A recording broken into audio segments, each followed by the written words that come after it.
Now, it is with great pleasure that I want to introduce Van Jones, founding president of Green for All and author of The Green Collar Economy, How One Solution Can Fix Our Two Biggest Problems. Van is a green jobs pioneer and tireless advocate for civil rights and environmental justice. He co-founded several organizations, including the Ella Baker Center for Human Rights and The Color of Change, the nation's biggest online advocacy organization for African American issues. As founding president of Green for All, he is dedicated to promoting green-collar jobs and opportunities for the disadvantaged. His work as the main architect of the Social Equity Tract for the United Nations World Environment Day 2005 Summit helped shape the global green jobs movement. In 2007, he helped Oakland pass a Green Job Corps proposal that allowed funds to be used to train Oakland residents in eco-friendly green-collar jobs. And his effort with the U.S. House of Representatives led to the creation of the Green Jobs Act of 2007. That act authorized $125 million to train 35,000 people for green job employment. Ladies and gentlemen, welcoming Van Jones. First of all, I just want to say I'm honored to be here. I appreciate the opportunity. It's good to see some Yale alum. Nobody that I know, but Bula Bula just the same. And it's always an honor to be able to address the Commonwealth Club. Well, you guys get a chance to ask me a bunch of questions, so I can just talk for the next 20 minutes about the stuff I'm most passionate about, and then you guys can wake up and then ask me the questions that you came here to ask. But I want to talk a little bit about the moment that we're in. One way to think about it is this is a remarkable moment in American history. This economic crisis has torn the floor out from under the American people. And yet we're beginning to take collective action that's also taking the ceiling off too. So we get to fly or fall or fly, based on our own efforts. So that funny, strange feeling that we have when we watch the news and we're doing stuff, that weird kind of sensation, that's called freedom, okay? That's freedom, right? When you actually have the destiny of your country, the future of your community in your own hands. And it could go very well, it could go very badly. And that's the situation that we're living in. Well, to understand how it is we can fly, we first have to understand why it is we started falling in both political parties and not one. For the better part of 25, almost 30 years, not just 8, sold us a bill of goods about how we could have a healthy, sustainable, prosperous economy. Both parties. And there were 3 fallacies that both parties were committed to. And they turned out to be false and very dangerous and very harmful. The first fallacy, that we could run our economy forever based on consumption rather than production, right? That we don't need factories here. We don't need blue-collar jobs here. We'll run our economy not based on production, but based on consumption. We'll be the most important economy in the world, not because we're the #1 producer, but because we're the #1 consumer, right? So we'll base our economy, on going to the mall, or online shopping, and some lattes, right? And that will we can do that forever. That'll be just fine. We'll all be hunky-dory. And if you thought, geez, I just don't know how this is going to work out well, right? You're a protectionist, you're just not cool. You're not with it, man. This is the new, bright, neoliberal globalization era. And guess what? The past several years, we've been consuming in this country 3, 4, 5% more than we've been producing. And you can't do that forever, it turns out. And that's one of the fallacies that has been, hey, brother, how you doing? It's one of the fallacies that's been exposed. Number 2 fallacy, that we could run our country forever based on credit and debt rather than smart savings and thrift like our grandparents, right?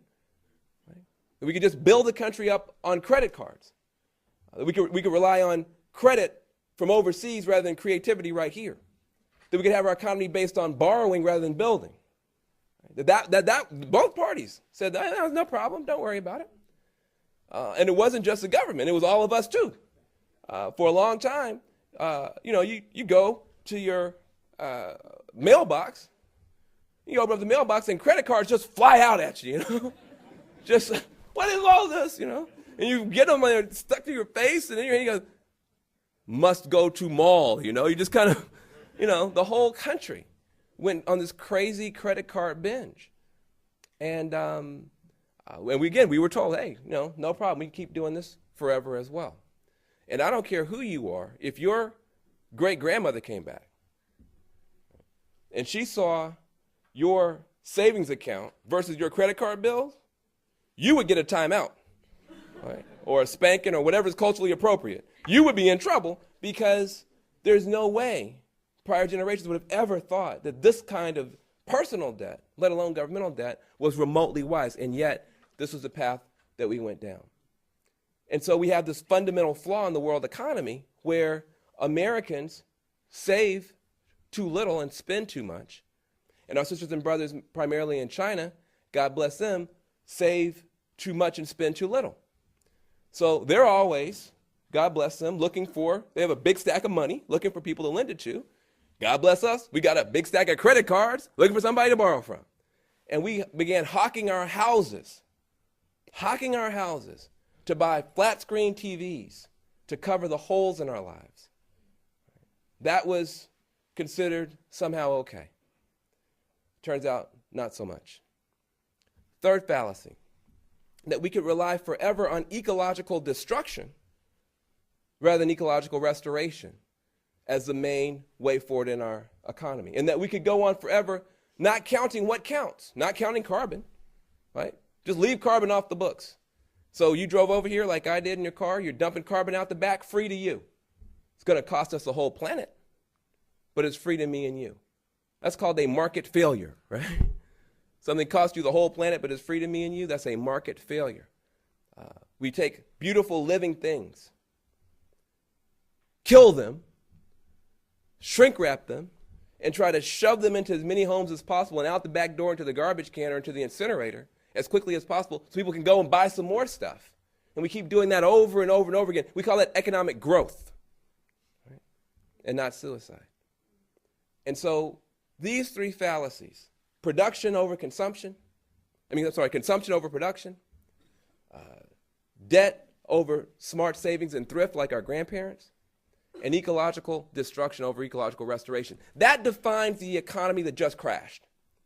That's the economy that just crashed. The gray economy just crashed. The consumerist economy just crashed. That's the economy that just crashed. That's why we're falling. So how can we fly? This is a question that President Obama has to answer. This is a question that the Congress has to answer. And this is a question that all of us in every state, city, and community in this country have to answer. How do we fly? Do we fly by trying to rev back up the model that just fell apart? Can we just pass out some more credit cards? Send people back to the mall. You remember this from after 9/11, right? The towers fell and everybody's donating blood and the president comes out, this is horrible. People are dying. The country is under attack. Go shopping, right? Go shop. And you thought to yourself, this is a very peculiar man. I don't quite understand the connection here, right? But it has to do with a theory and an economic philosophy that both parties believed in, that we could just run the world economy essentially based on U.S. consumerism and consumption. So we should go back to that, right? I don't think so. I think the way we fly is to do the opposite of what we were just doing. Go back to production, local production, go back to smart savings and thrift, and go back to ecological restoration. That is the green economy.